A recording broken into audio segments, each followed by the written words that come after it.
You ask Tiger to calculate. This deals with linear inequalities with one unknown. The final result is x smaller than -62.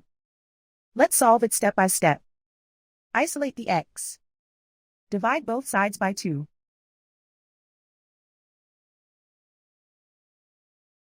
Simplify the fraction.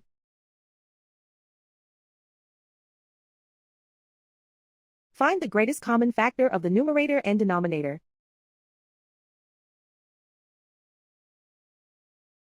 Factor out and cancel the greatest common factor.